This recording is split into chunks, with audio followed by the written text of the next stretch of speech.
The goal today is to go over 3 points that we've discovered over time that helps to be a better husband.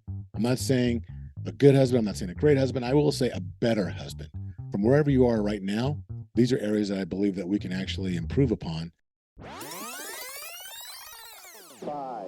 4, 3, 2, 1, 0. Whether you've been married 1 or 20 plus years, at some point, you realized you were married into crazy. And that's what our podcast is all about. We offer love, laughter, and a dose of reality as we unpack this crazy thing called marriage. So sit back, relax, and get your ear hustle on. It's time to start the conversation. All right, let's go.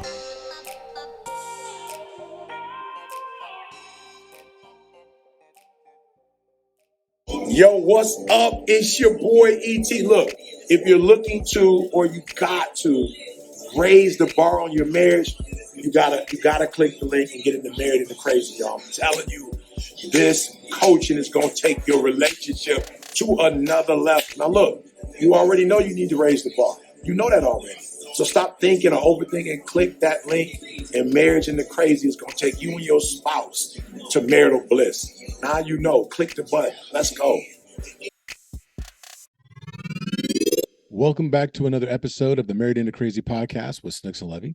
I'm Lovey, and we're doing something today that's been long overdue, and that is another segment of the Man Cave Moments.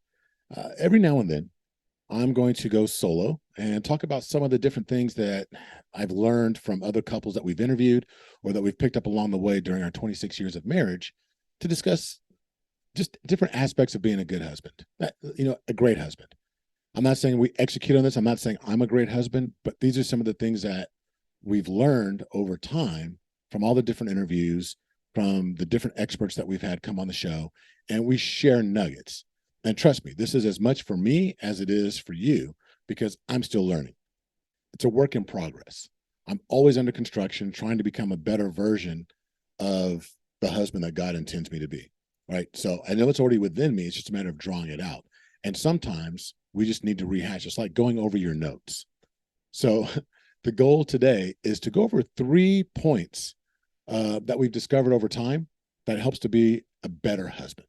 I'm not saying a good husband. I'm not saying a great husband. I will say a better husband. From wherever you are right now, these are areas that I believe that we can actually improve upon and continue to sharpen that sword, so to speak. Because at the end of the day, it's just like iron sharpening iron. You know, we always talk about that. Proverbs 27:13? I think it is. I might be screwing up the scripture. Forgive me if I did. But it's as iron sharpens iron, we as couples should sharpen each other. That's our spin on it. It says iron sharpens iron. So should one person sharpen the countenance of their friend. Again, I'm not a biblical scholar. I live it more than I speak it, but it's one of those things that we should try and always elevate our game, so to speak. So the things I'm going to talk about today, number one, is about communication. And you're like, duh. Look, we all know that communication is a key to having a great relationship, but we seem to fail at it miserably more times than not. We're good at it, but are we consistent with it? One of the most important aspects of being a good husband is being able to communicate effectively with your partner, with your spouse. We use the DISC assessment quite often when it comes to our coaching sessions with the couples that we work with, and as well as some of the individuals. The DISC assessment allows you to get a better understanding of your own preferences and tendencies to help you understand how you respond to certain stimuli over time. There's a natural way of responding, and there's also an adaptive way of responding, depending upon where you're at and if you're flooded, if you have emotions going on, if you're put on the spot, or if it's just the way that you do it all the time automatically. And we help people understand how they respond to these stimuli, to these different situations themselves, right? First, you need to understand yourself and how you approach certain things. Only then, by understanding yourself, can you then start to really recognize how you should be responding to others, and also starting to wonder and think about compassionately their perspective, what they're viewing. Because more times than not, they're not the problem, you're not the problem is the problem. And where we get lost in communication is trying to understand that we need to collectively address the problem I'm not trying to fix you. You're not trying to fix me. We're trying to really come together and find a way that we can discuss the problem, the thing, and keep the main thing the main thing. And we do this together. Now, this includes being able to express your thoughts and your feelings, but also take a stance or a space or step into a space where you can actively listen, right? And understand your partner's perspective. By utilizing DISC, and there's a variety of other tools that are out there, it helps you get a leg up, if you will, to be able to do that. So that's number one. Number two is truly being a part of your partner's emotional support. Being a better husband means being supportive of your partner. You have to include, I don't know, being there for her or him. You know, this is a man cave moment, but I don't know who's listening, but being there for them in the difficult times, not just the good times. It's easy to stand in the gap and be there with them when they're celebrating, you know, your love, when you're celebrating a new milestone, you're celebrating the birth of a child, purchase of a home. But can you be there for them when they're in a bad mood and they're being a jerk?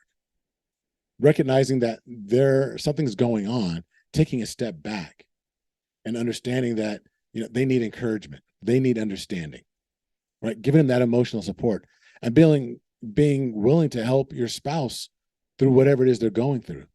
Sometimes at the expense of putting yourself on the back burner, your needs on the back burner.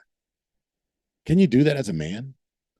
Honestly, taking ego out of the equation and being there as a man, standing up, being that pillar for your home, for your castle, and being the punching bag sometimes. Sometimes they just want to get things out. And I had to learn that the hard way this past week. I'm offering these up to you, not because, you know, I'm the expert and I do this all right. That's not the case. I'm a work in progress just like everybody else. But again, these are things that we've picked up from other couples. And it's almost like looking at your notes, right? What am I not doing correctly? What am I not doing well? And we want to find out, how can I do this better? And that's why we're talking about these different things. The last thing, the number three, honestly, is going to be showing appreciation. How do we do that? It's by showing them that we care about them. Random, small acts of kindness. It can be, you know, it can be grandiose. It can be bigger things, but bringing her flowers, cooking her dinner. Remembering it's important to show the little things like candy, planning a weekend getaway, doing some of these things that, you know, might be small, but it does require you to kind of understand where and what their love language is. If you haven't read The 5 Love Languages by Gary Chapman, I recommend doing that. If she comes home and you've decided that, you know, your love language is, you know, physical touch. She comes to the door and you think, I need to show her that I care. And you give her this big kiss and you're all over her and you're mauling her. You might be invading her space because that's not her love language. Maybe it's an act of service. Maybe a better response would be that when she walks through the door, she notices that you did the laundry, you folded the clothes, you put everything away, you took care of that project that's been lingering for months. Maybe it's just, you know, you took the time to go do the grocery shopping and you bought all the things. It doesn't matter if you got it right or wrong. It's just the fact that you did it. You have to understand what their love language is. And that's how you show appreciation, not according to the way that you want to be appreciated, but according to the way that they want to be appreciated. Those are the top three things that have shown through time and time again over the countless interviews that we've done over the years, as well as when we brought experts on. And look, there's one piece of advice that is in Stephen Covey's book. What is it? 7 Habits of Highly Effective People. First, seek to understand, then to be understood. If we as men, as husbands, take the time to truly invest and try and understand where our spouses are coming from, to understand what their needs are, to understand their perspective, how they see things. And then once we really labor to put that effort forth to understand their vantage point, discuss that, then once they understand that we are really trying to understand them and we really are building a bridge to them, then and only then should we then seek to be understood. It makes them more receptive. It creates an environment of better communication for all of us. And I think it creates a very healthy environment that we want to live in and potentially raise children in. So hopefully this has been helpful. It's been a good man cave moment.